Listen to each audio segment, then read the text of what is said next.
I suppose I should deliver a content and trigger warning. Today we're going to be talking about OnlyFans. I don't know what that will trigger in people, but I do know that it is a bit of a content warning because I don't know. I have young fans who listen to this. So, young fans, if you are listening to this, this is not the episode for you. We're not going to go into intimate details, but we're going to discuss the platform OnlyFans. If you don't know what it is, this is going to let the cat out of the bag. So, my youngest viewer, I think you know who you are. At this point, I'd like you to turn off the podcast and go about your day. Come back for tomorrow's episode. It'll be a great one, I promise. Hi, I'm Nick. That's a Christmas tree, and this is 10 Minutes with Nick. As I discussed in the rather lengthy 30-second content warning, sorry, I had to take a sip of coffee. We're going to be discussing today OnlyFans. First things first, I'm not here to mock people who do OnlyFans. They will be mocked, but I mock everybody. I'm just not here specifically to mock people who do OnlyFans, and I assume it's both men and women. And if you do OnlyFans because you want people to subscribe to your cooking, I've heard that's a thing. I don't know. A note, I am not an OnlyFans subscriber. I'm just not. It's not going to happen. If you have a legitimate platform on OnlyFans, wonderful. I'm just not going to put that on my credit card statement. Just not going to do it.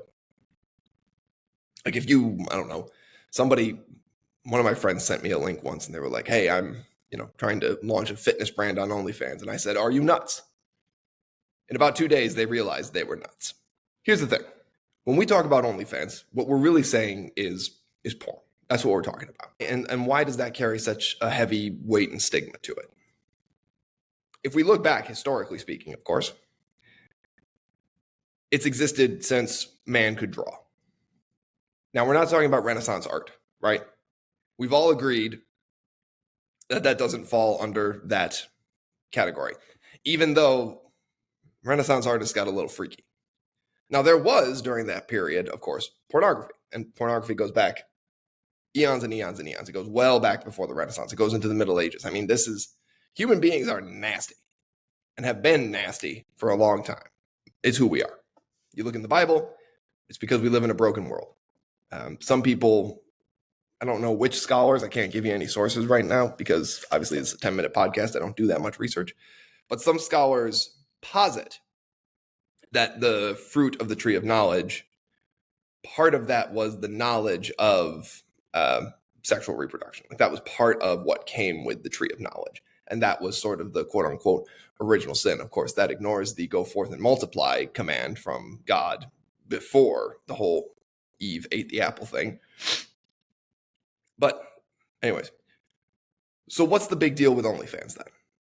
Right? That's the question. What's the big deal? Porn's been around forever. It's when the internet exploded and it became more accessible to everyone than ever. I read a really interesting essay once by David Foster Wallace talking about, sorry, somebody just sent me a text.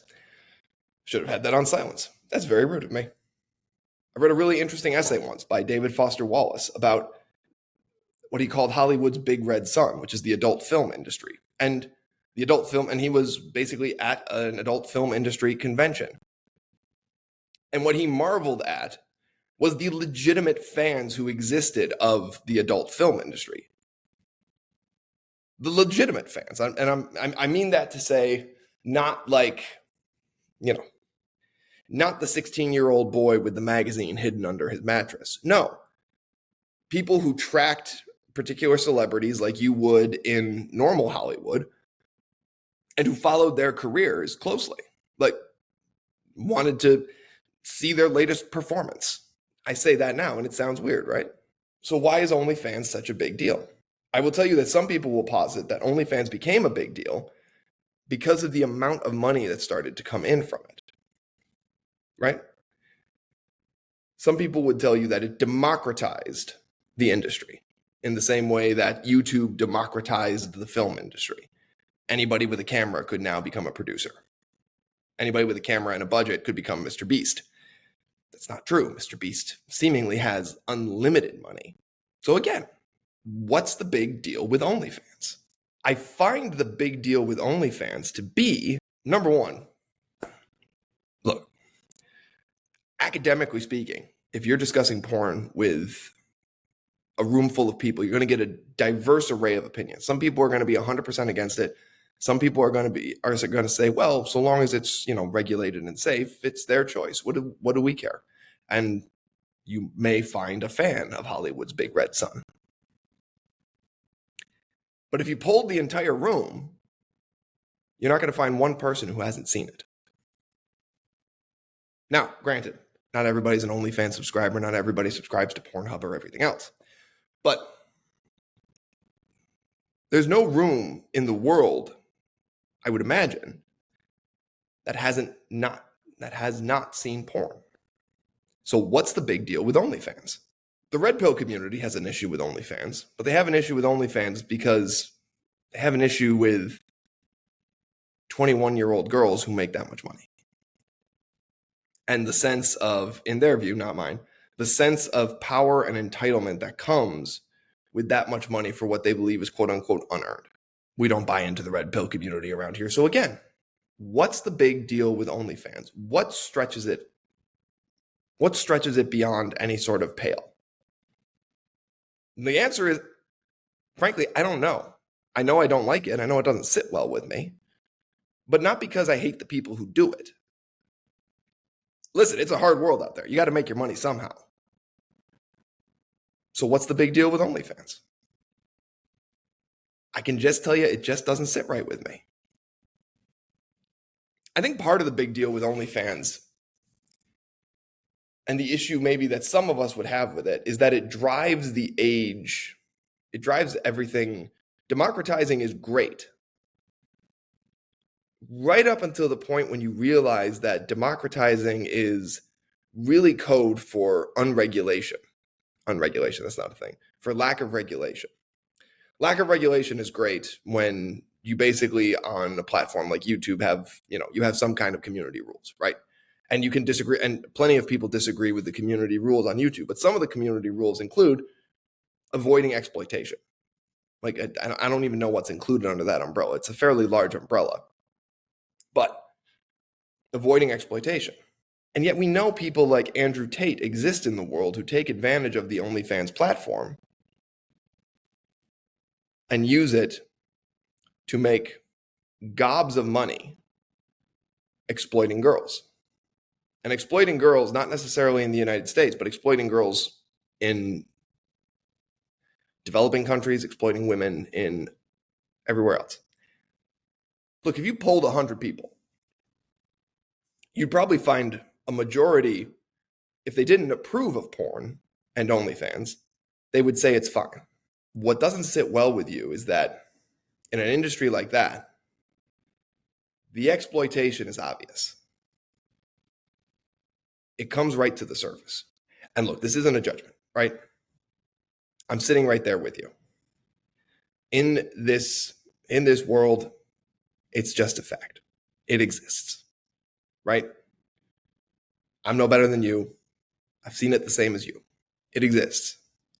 And at some point, most of us, I'm not going to say all of us, but most of us have made that mistake. And it is a mistake. I don't say it's not a bad thing, but it is, not being a bad thing doesn't make it a good thing. We know there's exploitation in every industry, but when you look at something like that, why it doesn't sit well with you is probably because you understand that there has to be some level of exploitation to drive somebody to that point. Or maybe you don't agree with that. Maybe you don't think it's exploitation. Maybe you think it's absolutely fine. I think our big problem with OnlyFans should be that when you democratize the adult film industry, what you've said is essentially, hey, not only is this a legitimate option for you, it's probably your best option. Don't sell your time. Sell your body. Some people will quibble with me about that definition. They'll say acting is exactly the same thing. They'll say, erotica and everything else. Look at how we're blurring the definition. And I would agree, we do blur the definition. But blurring the definition doesn't mean that we shouldn't reflect on it and we shouldn't think about it academically. And that's what I've tried to do in this podcast today. I'm well over time. We'll come back to this issue as we go forward.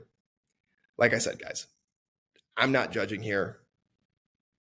This is something I work with and struggle through every day, right? This is something I work with and struggle through every day. Societally, I'm not committing a crime, but I think spiritually, we all know that there's something off. And it's something we all have to work through. Most of us have to work through. Whether you agree with that or not, whether you agree with that rambling nonsense I just spewed, drop me a follow if you liked what I said. Comment if you didn't like what I said. Or if you're my cousin, hopefully you didn't listen to this podcast at all, and you may move about your day freely without any sort of encumbering knowledge that I may have accidentally given to you. I'm Nick. That's a Christmas tree. And this is 10 Minutes with Nick. Have a great day.